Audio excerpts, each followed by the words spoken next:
অনুশীলন 12.2 question number 5 কি কৈছে দেখো কোয়েশ্চন নাম্বার 5 এ কৈছে যে একটা সবুজ ঘাসপূর্ণ রম্বাসাকৃতি মাঠে 18টি গরু চড়াতে পারে ঠিক আছে তো একটা রম্বাস আমি লিখি এখানে এরকম কৈছে তো রম্বাস তো পুরা অ্যাকুরেট হবে না আমি তবু আমি ট্রাই করতেছি লেখার মনে করো এটা একটা রম্বাস ঠিক আছে তো রম্বাসের প্রত্যেকটা বাহু কিতা থাকে সমান থাকে এবং কৈছে যে এই রম্বাসটার মধ্যে মোট কয়টা গরু চড়তে পারে চড়তে বলতে ঘাস খাওয়ার লাগে কৈছে যে ঘাস খাইতে পারে কয়টা গরু 18টা গরু একটা রম্বাসের মধ্যে এবং কৈছে যদি এটির প্রতিটি বাহু 30 মিটার এবং দীর্ঘতর কর্ণটির দৈর্ঘ্য 48 মিটার কৈছে প্রতিটি বাহু মানে এই প্রত্যেকটা বাহুর মাপ কত হইব 30 মিটার সবগুলা মিটারে আছে তো আমরা এগুলা মিটার লিখবো 30 মিটার ঠিক এরকম 30 মিটার এবং কইছে যে তার যে দীর্ঘতম কর্ণটি আছে কত 48 মিটার আমরা দীর্ঘতম কর্ণ কোনটা হবে রম্বাসের মধ্যে দুইটা কর্ণ একটা সবথেকে লম্বা আর একটা ছোট তো এটা হইবে ছোট এটা হইবে লম্বাটার দৈর্ঘ্য কত কইছে 48 মিটার 48 মিটার ঠিক আছে তো এটা নাম দিলে মত এ বি সি ডি এবিসিডি রম্বাস ঠিক আছে এখন দেখো এই চিত্রটা কিন্তু তোমরা যখন সমাধান করবে এটা প্রশ্নের লগে লাগবে আমি কাগজের মধ্যে আলাদা লাগছে কেন কারণ বারবার তোমরা চিত্রটা দেখায় সমাধান করতে লাগে ঠিক আছে যাতে তোমরা অসুবিধা না হয় দেখতে সুবিধা হয় ঠিক আছে এই কারণে তো পরে হচ্ছে প্রতিটি গরু কি পরিমাণ চারণভূমি পাবে তো প্রতিটি গরু চারণভূমি কতটুকু পাইব এটা বার করতে হলে আমরা আগে এই রম্বাসটার খালি বার করতে লাগবে রম্বাসটার খালি বার করতে হলে দেখো এখানে দুইটা ত্রিভুজে বিভক্ত করছে তো একটা উপপাদ্য আছে রম্বাসের উপপাদ্য রম্বাসের নিয়মটা হলো যে যখন একটা রম্বাস থাকবে এরকম ঠিক আছে রম্বাসটার লম্বা যে দৈর্ঘ্যটা থাকবে কর্ণটা থাকবে এটা সবসময় এই ত্রিভুজ দুইটা যে বিভক্ত করছে বানাইছে দুইটা ত্রিভুজের কালি সবসময় সমান হয় অর্থাৎ আমি কইতে পারি এই 48 মিটার দৈর্ঘ্য বিশিষ্ট যে কর্ণটা আছে এই কর্ণ এই রম্বাসটারে দুইটা ত্রিভুজে পরিণত করছে এবং এই দুইটা ত্রিভুজের কালি সবসময় সমান হইব তার মানে আমি দুইটা ত্রিভুজের কালি আমার হিরোর সূত্র প্রয়োগ করে বার করার প্রয়োজন নেই আমরা কিতা করব যে কোনো একটা ত্রিভুজের কালি বার করব যেহেতু ত্রিভুজের তিনটা বাহুর দৈর্ঘ্য আছে এটা তো আছে তো যে কোনো একটা ত্রিভুজের কালি বার করে দুই দিয়ে পূরণ করে লিখব তো দুইটা ত্রিভুজের কালি বাড়ি যাব তারপরে এই রম্বাসের যে মধ্যে কইছে মোট কয়টা গরু খাইতে পারে 18টা তো যত এরিয়া বাড়িব তো 18 দিয়ে ভাগ দিলে আমি প্রতিটি গরু কি পরিমাণ চারণভূমি পাবে আমরা বার করতে পারবো ঠিক আছে আশা করি বুঝছো তো চলো সমাধান করে লাই প্রথমে আমরা লিখব যে এ বি সি ডি রম্বাসের এবিসিডি রম্বাসের এবিসিডি যে রম্বাস আছে এটার এ বি বাহু বিসি বাহু সিডি আর এডি সবগুলা সমান তো আমরা লিখব যে এ বি সমান বিসি সমান সিডি সমান এডি সমান হইব কত 30 মিটার ঠিক আছে 30 মিটার প্রশ্ন কয়ে দিয়েছে যেটা 30 মিটার ঠিক আছে এবং এসি ওই যে কর্ণটার দৈর্ঘ্য কর্ণটার নাম কি তাহলে লিখছি এসি তো লিখব এসি কর্ণের দৈর্ঘ্য সমান ধরবো আমরা 48 মিটার ঠিক আছে এখন আমরা লিখবো যে যেহেতু কিতা কইছি যে রম্বাসের এই কর্ণটা সমান দুইটা সমান কালি বিশিষ্ট ত্রিভুজে বিভক্ত করে এটা আমরা লিখতে লাগবো ঠিক আছে অতএব দিয়ে লিখবো যে আমরা জানি যে রম্বাসের কর্ণ দ্বারা রম্বাসটি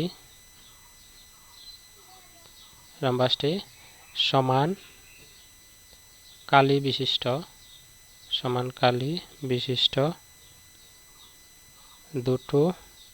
দুটি ত্রিভুজে বিভক্ত করে ঠিক আছে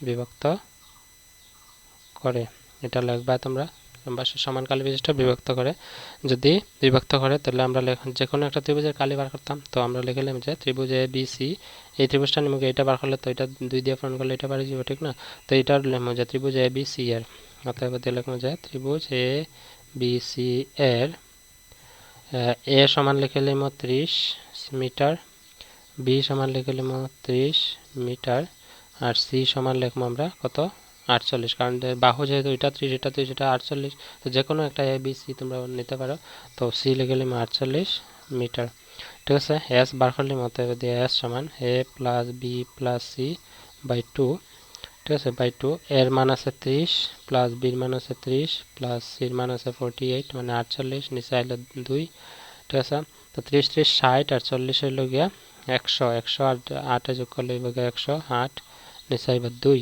তো 2 দিয়ে 108 এর ভাগ দিলে 50 54 54 মিটার হইব গিয়া এই ত্রিভুজটার অর্ধ পরিসীমা ঠিক আছে এখন আমরা ত্রিভুজটার কালি বার করলাম অতএব দিয়ে লিখব যে ত্রিভুজ এ বি সি এর কালি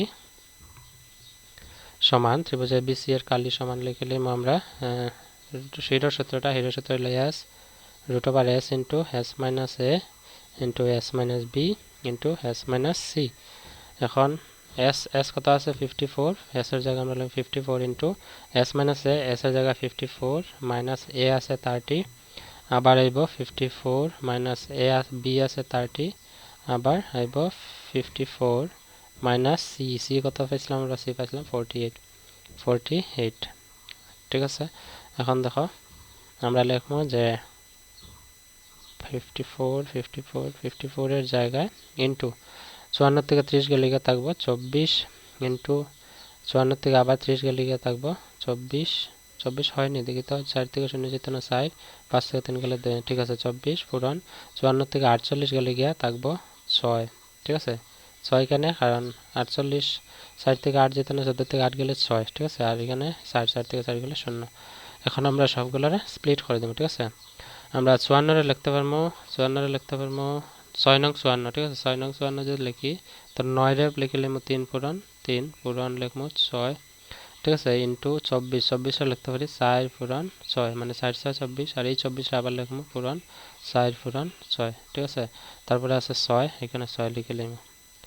এখন দেখো এখানে 2টা 3 তো আছে, 2টা 3 এর জায়গায় লিখবো ইন্টু, এখানে 6 আছে, এখানে 6 আছে, এখানে 6, এখানে 6, তো 4টা 6 একলগে লিখবো 6 ইন্টু 6 ইন্টু 6 ইন্টু 6 ইন্টু এখানে আছে 4 ইন্টু 4 ইন্টু 4। এখন দেখো তো পূরণ করলে আমরা কি পাইমু? 3 2টার থেকে, আচ্ছা রুট তো আমার দেওয়ার প্রয়োজন নেই, ঠিক আছে আমি রুট দিলেছি। 3 2টার থেকে আইব একটা 3, 1 2 3 4টা 6 থেকে আইব 2টা 6 ইন্টু এখানে 2টা 4 থেকে আইব একটা 4। ঠিক আছে, তো এখানে আইব 318, 8 6 18 কত হয়? 18 পূরণ 6, 6 8 48, 6 18 108 হয় মনে হয়। তো 6 8 48 আর 8 আছে 4, 6 1 6 4 10 108।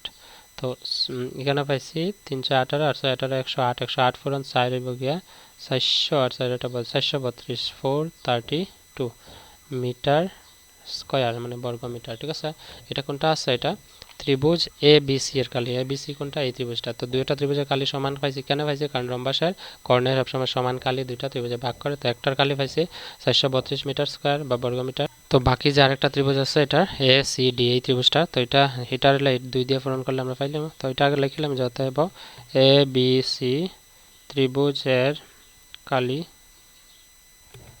এ বি সি ত্রিভুজের কালি সমান লিখব 432 মিটার স্কয়ার। ঠিক আছে, অতএব দিয়ে লিখবো এ বি সি ডি। ঠিক আছে, এ বি সি ডি রম্বাসের কালি সমান হইব 2 পূরণ 432। কেন 2 পূরণ 432? কারণ হলো এখানে দুইটা ত্রিভুজ আছে, দুইটা ত্রিভুজ মানে একটা 432, তো 2 পূরণ করলে আমরা পাইলাম। তো 2 দুগুণে হইব 4, 3 4 12 দিয়ে আছে 1। ঠিক আছে, 2 দুগুণে 4 আর 3 দুগুণে 6। ঠিক আছে, 6 হইব 6, আর এখানে হইব 4 দুগুণে 8, 864 মিটার স্কয়ার। সম্পূর্ণ রম্বাসটার কালি 864 মিটার স্কয়ার। এখন প্রশ্নের মধ্যে আমার কইছে দেখো যে এই সম্পূর্ণ রম্বাসটার মধ্যে, অর্থাৎ এই রম্বাসটার মধ্যে গরু কয়টা চড়াইতে পারে? খাইতে পারে ঘাস 18টা। এখন যদি 18টা গরু অতটুক এরিয়ায়, এই যে এরিয়াটা আছে, এই মোট এরিয়া যদি 18টা গরু খাইতে পারে, তো একটা গরু কতটুক পরিমাণ চারণভূমি পাবে? ঠিক আছে, তো আমরা একটা গরুর কিতা বার করতে হলে একটা গরুর কিতা করবো? এটারে 18 দিয়ে ভাগ দিলে পাইলে ঠিক না? তো নেক্সট আমরা শুধু অতটুকু লিখবো। অতএব দিয়া যে প্রতিটি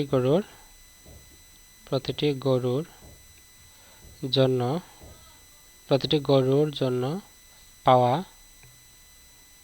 চারণভূমির পরিমাণ লিখবা, পরিমাণ সমান দিয়ে লিখবা যে 864 ডিভাইডেড বাই 18, মানে 18 দিয়ে ভাগ দিলে, ঠিক আছে 864 বাই 18। তো এটা 18 864 রে 18 দিয়ে ভাগ দিলেও দেখো কত হয়? 18 3 18 54, 4 18 হইল গিয়া 72, 5 18 হয়ে যায় 90, তো 4 18 দিতে লাগবে 72। ঠিক আছে, 6 থেকে 2 গেলে 4, 8 থেকে 7 গেলে 14, এখানে আছে 4। ঠিক আছে, তো আবার আমরা ভাগ দিলে 10 18 হলো 180, ঠিক না? 9 18 8 9 72, 9 18 আমার দেওয়ার দরকার নেই। 8 18 কত হয়? 8 8 64, দেখি তো 8 18 8 8 64, 4 আছে 6, 8 একে 8 আর 6 14। ঠিক আছে, 8 8 64 4 হাতে আছে 6 8 1 8 আছে 14 তার মানে 8 আর 8 হইব ঠিক আছে 8 18 8 18 এর লগে 144 ঠিক আছে 0 তো 48 48 মিটার স্কয়ার হইব জায়গা ঠিক আছে 48 পূরণ 18 48 পূরণ 18 করে 864 পাইবা ঠিক আছে তো 48 মিটার স্কয়ার পাইবা প্রতিটি গরুর পাওয়া চারণভূমির পরিমাণ ক্লিয়ার বুঝছো আশা করি এটা হচ্ছে কোশ্চেন নাম্বার 5 এর সমাধান যেটা এই অনুশীলনে 5 নম্বর প্রশ্ন ঠিক আছে আর বাকি প্রশ্ন 6 নম্বর আর এখানে আছে আরো তিনটা ঠিক আছে 7 8 9 সবগুলোর সলিউশন ভিডিও ডেসক্রিপশনে প্লেলিস্টের লিংক আছে তোমরা দেখে লও আশা করি বুঝছো তোমরা পারবা পরীক্ষা আইলে এরকম প্রশ্ন নিশ্চয়ই so that's all for today see in the next video bye and take care ঠিক আছে এটা লিখবা ভিডিওটা পজ করিয়া